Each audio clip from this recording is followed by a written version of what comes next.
called out. The TV blinked off too. The room again. Light from the TV reflected off the dark walls. Is there a storm? What's going on? Lily asked. Let me turn on the light. Verna spoke up, going to click them back on. Arden stood, frozen in a spot, eyes staring to the others. It's not coming on. I think we lost the lights, Verna called out. The TV blinked off too, Dawn announced. I'm going to take a look at the breaker. Come on, Arden. Grab a flashlight, Verna told him, rolling up her sleeves. Arden shook out of his daze, grabbing his phone for light. Careful, Mom, Lily spoke up. Don't you worry. You kids just stay in here. We'll have everything on in a jiffy, Verna assured her. Verna and Arden ventured outside together. The wind was cold, the sky was dark. Every little crunch of leaves and sound in the distance caused Arden to turn and look over his shoulder. Quit waggling that flashlight, Arden. Are you cold? Verna questioned. Just a little, Arden muttered. Well, as soon as we get this light on, we can go inside. Now shine it this way, Verna instructed him. The two went around the side of the house, Arden trying to keep his hands stiff as he followed his grandma. I wish we had one in the house, but I guess it wasn't much of a problem when we were younger, Verna muttered as they made their way around to where the breaker box was attached. Have you ever had to mess around with one of these things? Verna asked. No, never saw the inside of one, Arden began answering. He paused, whipping his head around, and heard more crunching leaves. He saw no one behind him, and slowly turned back, focusing on what his grandma was doing. He watched her opening a panel door, and tried his best to get his phone light in the right spot. You better learn how to fix the simple things around the house, or else everything's coming out of your pocket, and your wife will be very upset. Verna chuckled.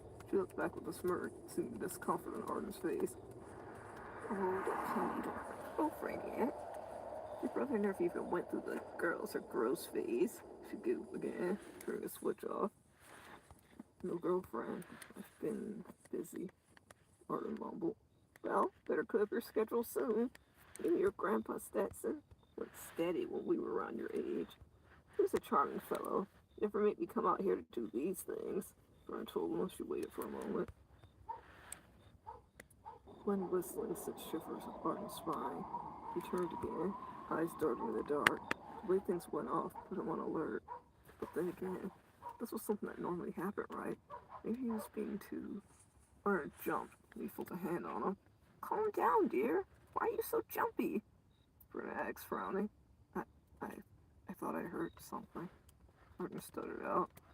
He could feel the warmth traveling up to his face, while his arms had goosebumps trickling up them. Well, drop that light back into the box. I need to turn that switch back on, Verna told him. Arden nodded, swallowing stiffly. He turned his attention to where his grandma was working. Tell me if you see any lights flicker on, Verna mumbled. Arden glanced behind him.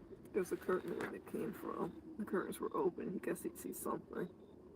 Arden kept his head on a swivel, looking to his grandma to back behind him while he waited.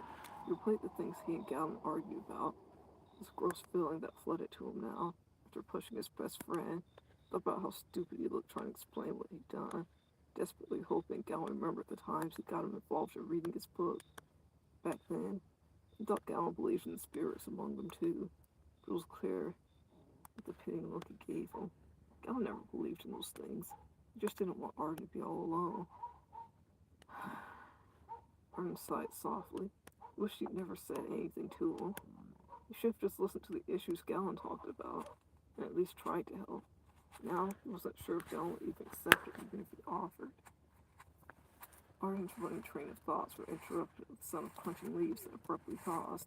Arden froze along with it, his ears straining for any type of further movement, his hands gripping onto his phone tighter, instincts kicking in, telling himself he'd turn his phone into a weapon if need be. The sound of another's whispers made Arden's body weightless. He tightened his jaws, his eyes strained against the unrelenting shadows. He was in a battle with himself. One half told him he was hearing nothing. Not let someone else think he was crazy. The other half reminded him, ignoring such things, was the true insanity. The Grave, Season 4, Sanity or Salvation, Chapter 32. His nerves calm. no longer hearing the punch of feet approaching across the leaves. Yet, the moment didn't last. Arden began loud whispers.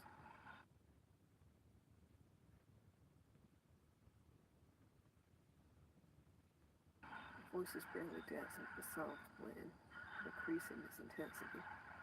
He couldn't quite make out the words, but the way his body tensed, he knew it wasn't just in his head.